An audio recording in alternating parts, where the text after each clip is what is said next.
बातें बता दूं, शायद हम संचालक भाई साहब को पता नहीं था। सबसे पहले तो आपके बीच में कौन कौन स्टार बैठे हैं, आप इन लोगों को टीवियों में देखते हो। इन भाई साहब को थोड़ा परिचय करवाना नहीं आया, मैं करवा देता हूं। सबसे पहले आपके बीच में हरियाणवी कलाकार, बॉलीवुड कलाकार, जिसके सैकड़ों गाने आ चुके हैं, नवीन नारू। एक बार खड़ा होगा। मेरा भांजा है ये नवीन नारू जी, हरियाणवी कलाकार है, सैकड़ों गाने आ चुके हैं इनके। बॉलीवुड में भी इन्होंने काम किया, अभी एक मूवी आने लग रही है। दूसरा, आपके बीच में हरियाणवी कलाकार, राइटर, लेखक, जिसने हरियाणवी गाने लिखे हैं, परवीन पुनिया पनियार। एक भाइयों भाई साहब, आदमिया का परिचय से तो पता तो हो गया आप लोगों को आपके बीच में आए कौन है। एक हमारे हरियाणा का बहुत ही बड़ा किसान नेता, कौम के लिए जीने मरने वाला, हमारे बीच में हमारा बड़ा भाई है अजीत गणगस धर्माना।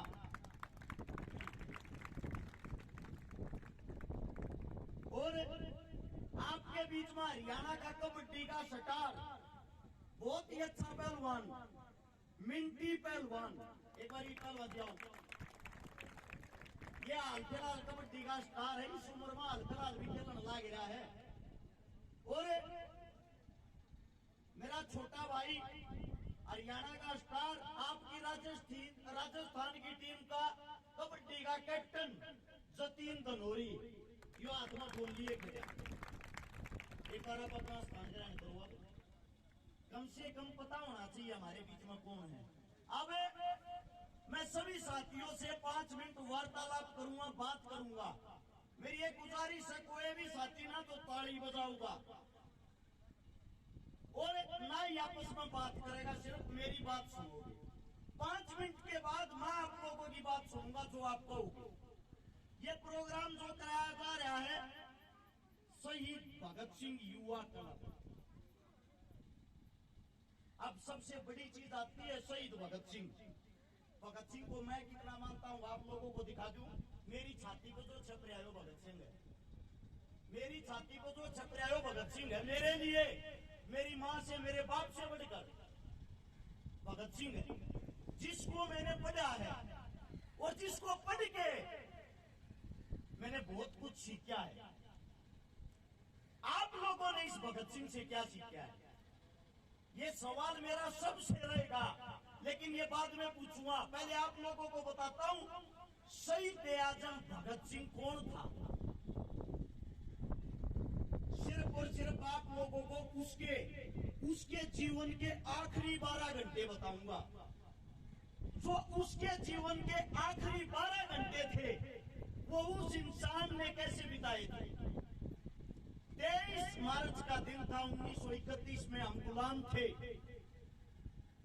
और उस दिन रात को जोरदार आंधी आई थी। जब जोरदार आंधी आई, सवेरा निकला। सवेरा निकलने के बाद ठंडा मौसम था, जो मौसम हाल फिलहाल का है। जैसे आप लोग बैठे हुए हो सब, लाहौर जेल के बाहर ऐसे ही लाखों आदमी इकट्ठे हो रखे थे उस भगत सिंह के लिए, राजगुरु के लिए, सुखदेव के लिए। वे तीनों शेर जेल के अंदर, ये लगा लो जहां मैं खड़ा हुआ हूं ये लाहौर की जेल है, और जहां आप लोग बैठे हुए हो आप सब जेल के बाहर हो। अब वो दिन बताता हूं आप लोगों की, रोम रोम तर्राएगा अगर आप बातें सुनोगे। उस दिन जेल का वार्डन शरद सिंह आता है शाम के 4 बजे और सबके गेट बंद करते हुए, सबके दरवाजे बंद करते हुए कहता है जल्दी से सब अंदर हो जाओ, ऊपर से आदेश है। उसी जेल की 14 नंबर कोठड़ी में शहीद आजम भगत सिंह, जिसकी जो जेल थी, जो कोठड़ी थी 6 बाई 8 की, 6 फुट चौड़ी, 8 फुट लंबी, उसके नीचे कच्ची हरी हरी घास उगरी। उसके अंदर शहीद आजम भगत सिंह, जिसका कद 5 फुट 11 इंच, जिसकी कमर का साइज 27, जिसकी छाती का साइज 32, जिसके पैर में जूता आता था 7 से 8 नंबर का। आप लोग सोचते हो भगत सिंह कोई भीम था, ताकतवर था, ऐसा नहीं है। अंदाजा लगा लो वो कैसा होगा। जिस वक्त उसकी फांसी का टाइम था उस वक्त उसका वजन था 62 किलो, और जिस वक्त वो जेल के अंदर गया उस वक्त उसका वजन था 57 किलो। अब गौर करने की बात सुनना, भगत सिंह कौन था, भगत सिंह की क्या विचारधारा थी। जब चरत सिंह उस गेटों को बंद करते हुए आता है, उसके बाद आता है बरकत नाई, जो जेल का नाई था, जोर जोर से आवाजें निकालते हुए, रोते हुए, ओए मेरे भगते को मार देंगे आज, ये गोरे लोग मेरे भगते को मार देंगे आज। सबको पता लग गया कोई न कोई अनहोनी होने वाली है। इतनी देर में सरदार जी का वकील आ जाता है, प्राणनाथ मेहता। वो भगत सिंह को कहता है, सरदार जी आपको फांसी होनी थी कल सुबह 6 बजे, लेकिन ये लोग आपको आज ही फांसी देना चाह रहे हैं, ये इतने भयभीत हो गए हैं, इतने डर गए हैं। भगत सिंह बोला, मेरे को फांसी की चिंता नहीं है, मैंने एक किताब मंगाई थी, वो किताब लेके आए। प्राणनाथ मेहता ने वो किताब निकाल के दे दी, जिसका अंतिम समय चंद घंटों के बाद उसके सामने खड़ा है। वो इंसान आराम से शेर की तरह किताबें पढ़ रहा है, वो इंसान आराम से किताबें पढ़ रहा है। प्राणनाथ मेहता, उसका वकील, बोला, देश के लिए कुछ कहना चाहते हो आखिरी शब्द? भगत सिंह जी ने कहा, साम्राज्यवाद मुर्दाबाद, इंकलाब जिंदाबाद, इससे अलग मैं कुछ नहीं कहना चाहता। ये बात होने के बाद प्राणनाथ मेहता ने देखा एक छोटा सा बच्चा, आज भी इसके अंदर इतना जोश, इतना लीडर, और जेल के बाहर इतने आदमी खड़े थे, अगर एक आदमी जेल की एक ईंट उठाता ना, उस जेल को तोड़ के रख देते। लेकिन हम गुलाम थे, हमारे पैरों में जंजीरें थी। उस जेल के बाहर ही खड़ा हुआ एक इंसान विलाप कर रहा था, जिसका नाम था बोघा, जो वाल्मीकि जाति से था। बोघा, वाल्मीकि। आप लोग आजकल जातिवादों में अपनी ऐसी तैसी कराते हो, आपस में लड़ते हो, आपस में भेदभाव करते हो। भगत सिंह का आखिरी सपना था, उस बोघे को, मैं बता देता हूँ बोघा कौन था। वो जेल की सफाई कराया करता, जेल का भगत सिंह का मलमूत्र उठाया करता, और भगत सिंह प्यार से उस बोघे को बेबे कहा करता। पंजाबी भाषा में बेबे माँ को कहते हैं, उसको माँ कहा करता। जेल के और आदमी बोले, अरे वाल्मीकि जाति के इंसान को तू बेबे का रहा है, माँ बना रहा अपनी, किस लिए? भगत सिंह बोला, मूर्खो, जब मैं पैदा हुआ मैं छोटा था, मेरा मलमूत्र या तो मेरी माँ ने उठाया था, और आज या मेरी ये माँ उठा ली है, मेरे लिए ये मेरी माँ ही है। भगत सिंह ने बोगे से कहा, बोगे तेरे हाथ की रोटी और खाना चाहूं बेबे, अपने हाथ की रोटी खिला दे मेरे को। वो बोला, सरदार जी आप उच्च जाति के हो, मैं एक छोटा सा इंसान, आपको रोटी खिला दूंगा, लोग मेरे को मार देंगे। भगत सिंह बोला, मैं हूं ना, खाने वाला मैं हूं, तू क्यों चिंता कर रहा है? बोगा अपने घर से रोटी बना के लाता अपने हाथों से, और बोगा टूक तोड़ के एक निवाला भगत सिंह के जैसे ही मुंह में देता है।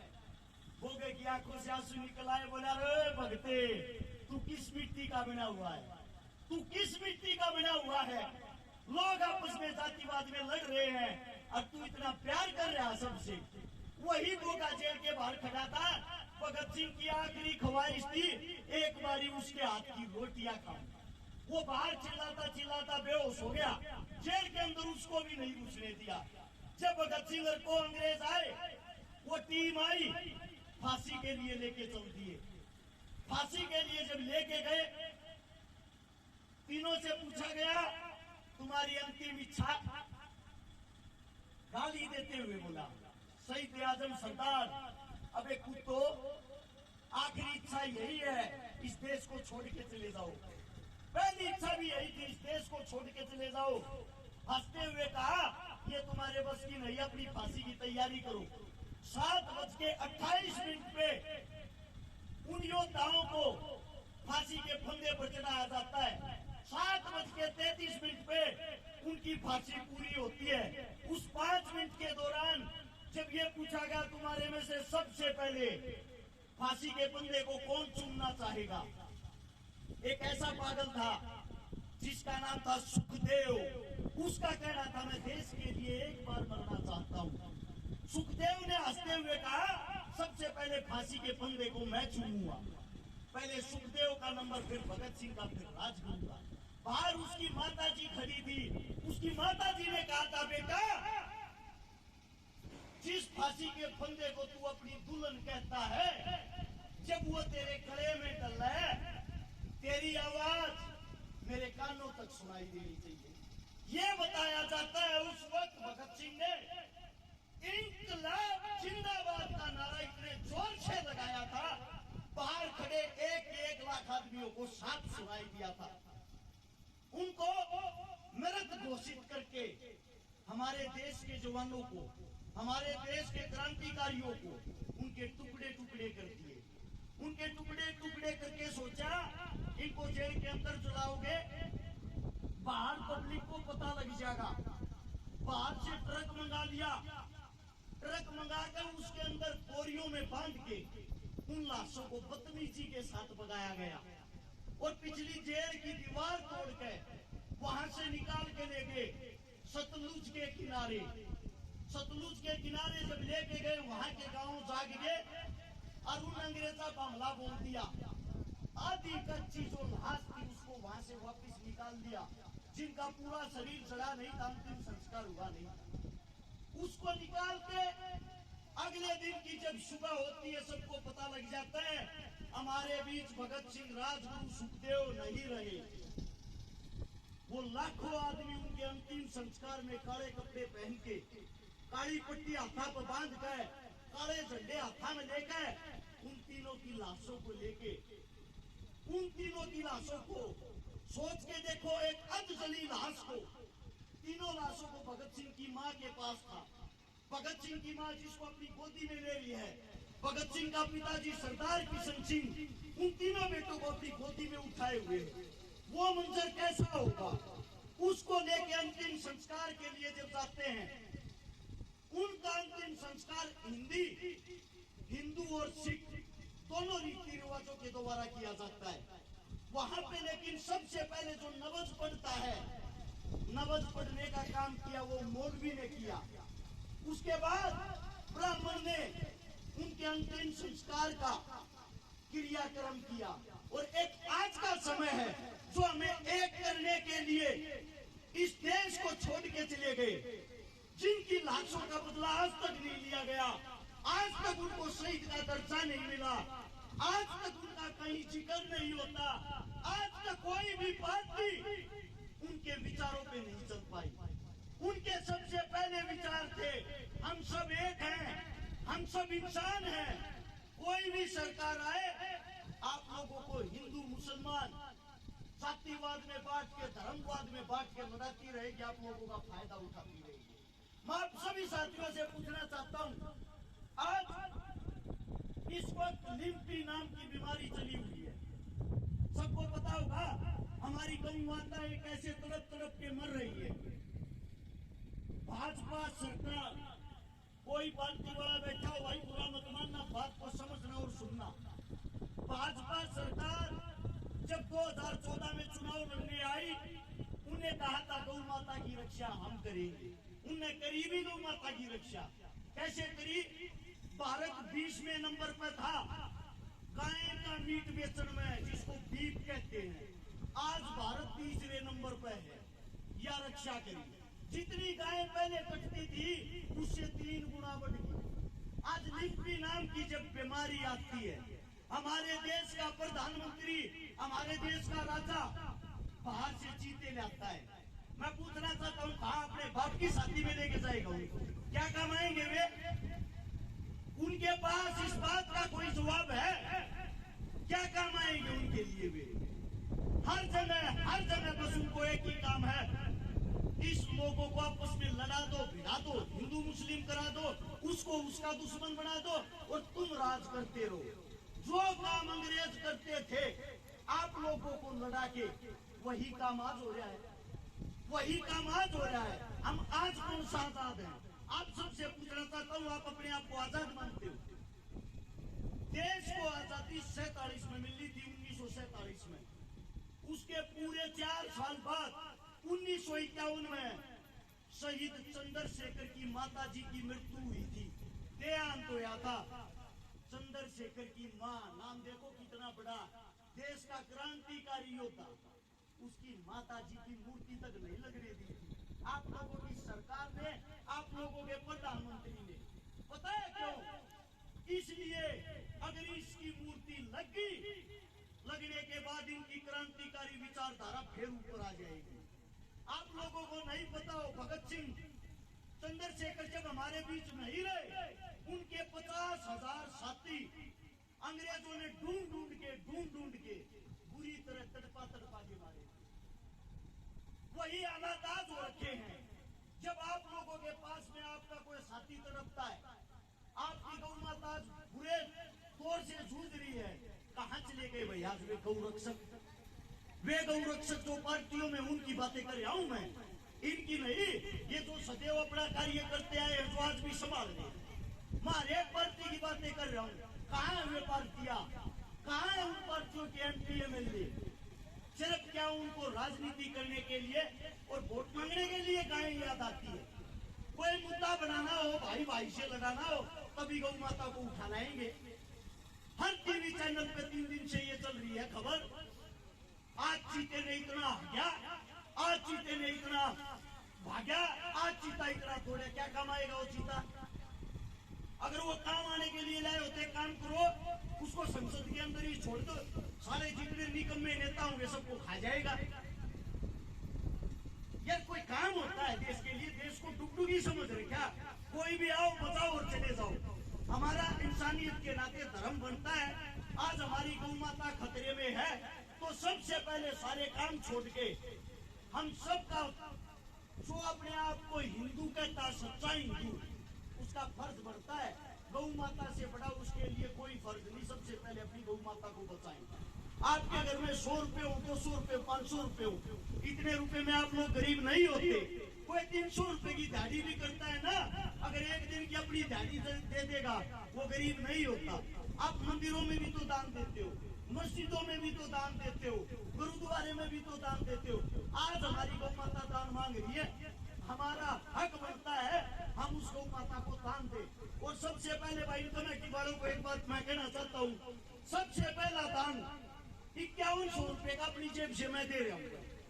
कोई भी आके स्वीकार कर ले, मेरे मुख से कोई गलत बात नहीं मिली हो, उसके लिए मैं माफी चाहता हूँ। और पास की गौशाला से शायद कमेटी आई है, कौन सा गाँव, पाड़ी गांव से कमेटी आई है भाई। 5100 रुपये इस गांव को, 5100 रुपये उस गांव वालों को दे रहा हूँ। आपका बच्चा हूँ, आपके बीच कहूँ मैं, कोई नेता मंत्री तो हूँ नहीं। जैसा मेरा जुबान है वैसे आपके चरणों में ये अरदास है, इसको आप प्राप्त करें। और मेरे मुंह से कोई गलत शब्द, कोई गलत बात निकल गई हो, अपना बच्चा, अपना भाई, अपना बेटा समझ के माफ कर दे। अगर मेरी बात आप लोगों को अच्छी लगी हो तो एक बारी नारा लगाएंगे इंकलाब का और गौ माता का। तैयार हो? बोलो इंकलाब, इंकलाब, गौ माता की, गौ माता की। धन्यवाद आप सबका।